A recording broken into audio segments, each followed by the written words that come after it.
Last class में देखा था solubility of a solid in a liquid means किसी भी सॉलिड सब्सटेंस की सॉल्युबिलिटी लिक्विड में।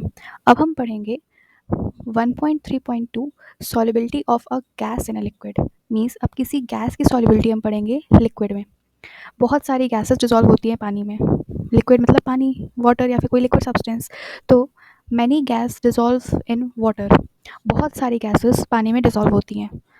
Oxygen dissolves only to a small extent in water. इसका मतलब होता है कि जो ऑक्सीजन जो गैस होती है वो पानी में बहुत ही स्मॉल एक्सटेंट में, बहुत ही कम मात्रा में डिजॉल्व होती है। It is the dissolve oxygen which sustains all aquatic life. और ये जो स्मॉल मात्रा में जो ऑक्सीजन डिजॉल्व होती है पानी में, इसकी ही वजह से जो हमारी एक्वेटिक लाइफ है, मतलब जो भी एक्वेटिक एनिमल्स या एक्वेटिक थिंग्स जो कि पानी के अंदर रहते हैं, इसी ऑक्सीजन की वजह से ज़िंदा रह पाते हैं या इसी की वजह से उनकी लाइफ रहती है, इसी डिजॉल्व ऑक्सीजन की वजह से। On the other hand hydrogen chloride HCl is highly soluble in water.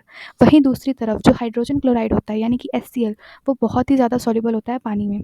Oxygen बहुत ही स्मॉल एक्सटेंट में सॉल्युबल होती है और HCl ही बहुत हाईली सॉल्युबल होता है पानी में। Solubility of a gases in liquid is greatly affected by pressure and temperature. This means कि जो गैसेस की जो सॉल्युबिलिटी है पानी में, अब हम पढ़ रहे हैं solubility of gas in a liquid, तो जो गैसेस की जो सॉल्युबिलिटी है पानी में वो बहुत ही ज़्यादा इफेक्ट करती है प्रेशर पे और टेम्परेचर पे। Now next line is very important. The solubility of a gases increase with increase of pressure. जो गैसेस की जो सॉल्युबिलिटी होती है वो इंक्रीज़ करती है प्रेशर के इंक्रीज़ में। Means it is directly proportional to the pressure. अगर हम प्रेशर बढ़ाएंगे तो सॉल्युबिलिटी इंक्रीज़ करेगी, सॉल्युबिलिटी भी बढ़ेगी। और अगर हम प्रेशर को डिक्रीज़ करेंगे, प्रेशर को घटाएंगे, तो गैसेस की सॉल्युबिलिटी भी डिक्रीज़ होगी। For solution of gases in a solvent consider a system as shown in figure 1.1a।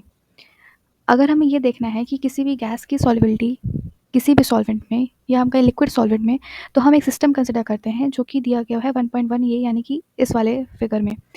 इसमें क्या है, the lower part is solution and the upper part is gaseous system. जो लोअर पार्ट है यानी कि जो ये वाला पार्ट है वो सॉल्यूशन है and the upper part is gaseous system, और ये जो पार्ट है ये गैसियस सिस्टम है। At pressure P and temperature T, और प्रेशर हमारा P है, pressure is P and temperature is T. Assume the system to be in the state of dynamic equilibrium. अब हमने डायनेमिक इक्विलिब्रियम के बारे में पढ़ा था अपनी प्रीवियस क्लासेस में। डायनेमिक इक्विलिब्रियम कब होता है, जब भी दो प्रोसेसेस, कौन कौन सी, एक डिसोल्यूशन और एक क्रिस्टलाइजेशन, जब दो प्रोसेस साइमल्टेनियसली ऑकर करने लगे या सेम रेट से ऑकर करने लगे, ऐसी कंडीशन को हम कहते हैं कि सिस्टम अब डायनेमिक इक्विलिब्रियम में आ गया है। तो डायनेमिक इक्विलिब्रियम होता क्या है, is that under these condition rate of gaseous in particles entering यानी कि डिसोल्यूशन का process and leaving the solution face is the same, और लीविंग द सॉल्यूशन यानी कि क्रिस्टलाइजेशन का प्रोसेस सेम है। इन दोनों का रेट जब सेम हो जाए तब डायनेमिक इक्विलिब्रियम आता है।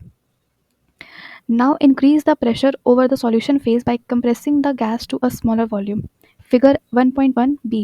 अब हमें प्रेशर को इंक्रीज़ करना है, इस सॉल्यूशन के प्रेशर को हम इंक्रीज़ कैसे करेंगे, by compressing the gas to a smaller volume. हम ये जो गैस है हमारी, अपर पार्ट हमारी गैस थी यानी कि ये वाला पार्ट हमारा गैशियस था, तो इसको अगर हमें कंप्रेस करना है तो हम ऊपर कुछ वेट्स रख देंगे, जैसे W1 wait 1, W2 wait 2 and W3 wait 3, और इसको हम इसमें फोर्स लगाएंगे, इसको कंप्रेस करने की कोशिश करेंगे।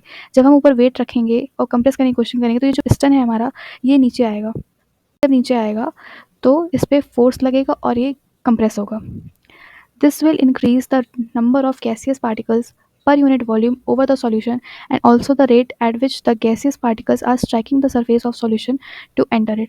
ऐसा करने से हमारा जो रेट है, मतलब जो नंबर ऑफ गैसेस पार्टिकल्स हैं किस सॉल्यूशन में, वो इंक्रीज़ कर जाएगा और रेट भी इंक्रीज़ करेगा। किस चीज़ का रेट, जो गैसेस पार्टिकल सॉल्यूशन में टकरा रहे हैं आपस में, वो इंक्रीज़ कर जाएगा।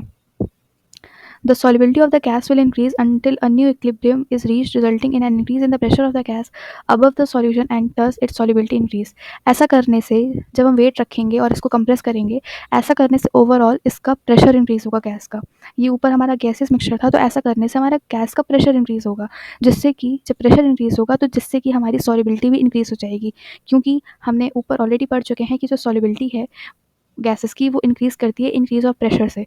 तो जब प्रेशर इंक्रीज़ करेगा तो सॉल्युबिलिटी अपने आप इंक्रीज़ कर जाएगी, क्योंकि pressure of gas is directly proportional to the solubility.